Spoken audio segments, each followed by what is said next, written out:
Sa gitna ng usapin ng People's Initiative para sa charter change, sinuportahan at dinipensahan ng Kamara si House Speaker Martin Romualdez sa nila'y pag-atake ng Senado. Giit naman ng mga senador, wala silang sinasabing mapanira sa Kamara. Gumugulong na rin ang pagdinig ng Senado sa resolution of both Houses 6. May unang balita si Tina Panganiban Perez at Mav Gonzalez. Panahon na ba para alisin ang limitasyong nakasaad sa konstitusyon pagdating sa pwedeng pag-aari ng mga dayuhan sa mga eskwelahan, mga kumpanyang may kinalaman sa public utility gaya ng tubig at kuryente at advertising? Tinalakay yan sa pagdinig ng Senado sa resolution of both Houses 6 para sa ilang framers o bumalangkas ng 1987 Constitution, oo. Gaya ni retired Supreme Court Associate Justice Adolfo Ascuna na pabor tanggalin ang restrictive economic provision sa saligang batas. It should not be in the Constitution. It should be in an ordinary legislation. Economic provisions should be flexible to meet changing times in the economy. Meron ding hindi. Ayon kay Attorney Christian Monsod, hindi naman nabanggit ang tsa-tsa bilang paraan para maabot ang mga dati ng target ng administrasyon para sa ekonomiya. There is absolutely no mention, as already mentioned earlier, of any charter change in the Philippine Development Fund 2023 to 2028. Si Retired Chief Justice Hilario Davide Jr. nagbabalang posibleng magdulot pa ng mas malaking problema kung baguhin ang economic provisions. Amendments to or revision of the Constitution at this time would be a lethal experiment, a fatal leap, a plunge to death, a leap to hell. It will be a cha-cha dance to the grave or to hell. Tinalakay rin sa pagdinig kung dapat ba ihiwalay o magkasamang boboto ang Senado at Kamara para amyendahan ang konstitusyon. Dati nang ipinunto ng mga senador na dapat ay hiwalay ang pagboto. When it comes to the time for voting, they vote separately for the obvious reason that the members of the Senate are smaller than the members of the House. Kaya naghain si Senador Robin Padilla ng resolution of both Houses 7 para raw malinaw na hiwalay dapat ang pagboto ng dalawang kapulungan.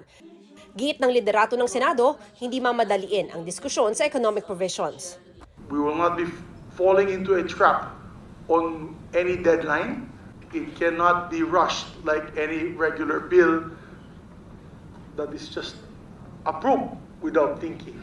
Siniguro ni Senador Sonny Angara na namumuno sa pagdinig na economic provisions lang ang pag-uusapan, partikular ang foreign participation sa public services, advertising at edukasyon. Wala raw term limits ng mga politiko na usapin sa RBH 6. Sa Kamara, mas mahigpit ngayon ang seguridad matapos makatanggap umano ng banta ang ilang kongresista.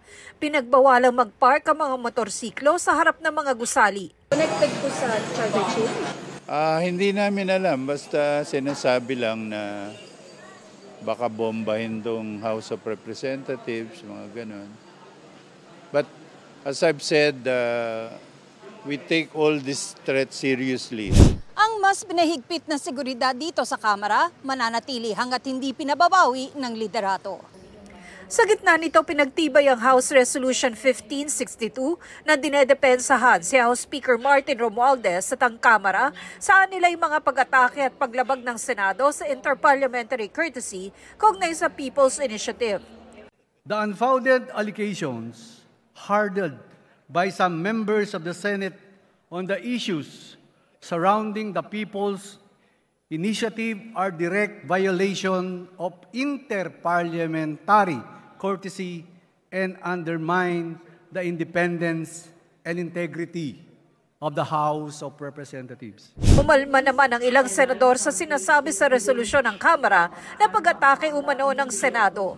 Nakakalungkot that the House, our co-equal body here in the legislative branch, has accused us of practices which they are doing in the very same accusatory document. What I cannot accept is that the title of the resolution is there, intense assault. There was no direct assault coming from the Senate and towards any member of the House of Representatives. This resolution is an affront to the Senate. Nanindigan din si Senate President Juan Miguel Zubiri na wala silang sinasabing mapanira sa Kamara.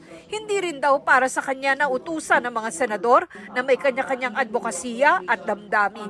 Hindi po natin gawaan dito sa Senado na kung ako, utusan ko kayo na ipasa ang RBH 6 in 2 weeks. Bukas naman ang tanggapan namin ni Speaker na makipag-usap.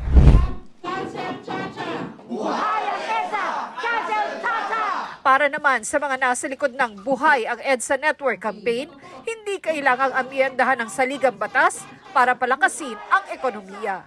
Yung pag-attract natin ng foreign investors, hindi problema ng konstitusyon yan.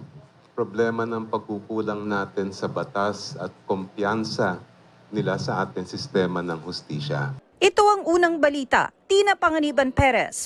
Mav Gonzalez para sa GMA Integrated News. Mga kapuso, para una ka sa mga balita, mag-subscribe sa GMA Integrated News sa YouTube. Sa mga kapuso abroad, subaybayan niyo po kami sa GMA Pinoy TV at sa www.gmanews.tv.